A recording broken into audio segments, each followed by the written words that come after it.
ನಮಸ್ಕಾರ ಎಲ್ಲರಿಗೂ. ನಾನಿವತ್ತು ಸ್ವೀಟ್ ಕಾರ್ನಿನ ಕೋಸಂಬರಿ ಮಾಡೋದೇ ಕೊಡ್ತಾಯಿದ್ದೀನಿ.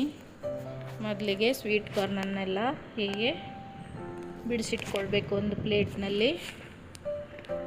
ಆನಂತರ ಇದಕ್ಕೆ ಬೇಕಾಗಿರುವಂಥ ಐಟಮ್ ಅಂದರೆ 2 ಸ್ವೀಟ್ ಕಾರ್ನು, ಸಣ್ಣ ಸಣ್ಣ 2 ಕ್ಯಾರೆಟ್, ಕೊತ್ತಂಬರಿ ಸೊಪ್ಪು, ಕಾಯಿ ತುರಿ, ಹಸಿಮೆಣಸಿನ್ಕಾಯಿ, ಒಂದು ಅರ್ಧ ಹೋಳು ಲಿಂಬು ತಗೊಳ್ಬೇಕು. ಮೊದಲಿಗೆ ಈಗ ಸ್ವೀಟ್ ಕಾರ್ನನ್ನು ಒಲೆ ಮೇಲಿಟ್ಟು ಕುದಿಸಲಿಕ್ಕೆ ಇಡಿ. ಅದು ಸ್ವಲ್ಪ ಕುದ್ದಾದ ಮೇಲೆ ಅದನ್ನು ಒಂದು ಪಾತ್ರೆಯಲ್ಲಿ ಸೋಸಿಕೊಳ್ಳಿ. ಒಂದು ಕುದಿ ಬಂದರೆ ಸಾಕು. ಇದು ಉಪ್ಪೇನೋ ಹಾಕೋದು ಬೇಡ, ಹಾಗೆ ಬೇಯಿಸ್ಕೊಳ್ಳಿ. ಹೀಗೆ ನೀರೆಲ್ಲ ತೆಗೆದಾದಮೇಲೆ ಒಂದು ಪಾತ್ರೆಗೆ ಇದನ್ನು ಹಾಕ್ಕೊಳ್ಳಿ. ಸ್ವೀಟ್ ಕಾರ್ನನ್ನು ಮಿಕ್ಸ್ ಮಾಡೋದು ಈಗೆಲ್ಲ.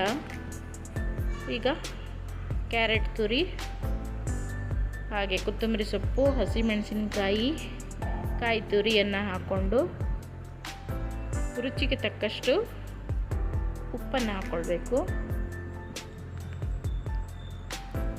ನಂತರ ಲಿಂಬುವಿನ ಬೀಜವನ್ನೆಲ್ಲ ತೆಗೆದು ಈ ಲಿಂಬುನ ಇದಕ್ಕೆ ಹಿಂಡಬೇಕು.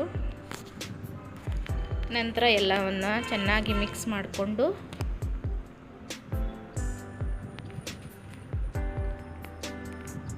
ನೋಡಿ, ಒಗ್ಗರಣೆ ಏನು ಕೊಡೋದು ಬೇಡ ಇದಕ್ಕೆ. ಈಗ ಎಲ್ಲವನ್ನು ಚೆನ್ನಾಗಿ ಮಿಕ್ಸ್ ಮಾಡ್ಕೊಳ್ಳಿ. ರೆಡಿ ಆಯಿತು ನಮ್ಮ ಕೋಸಂಬರಿ.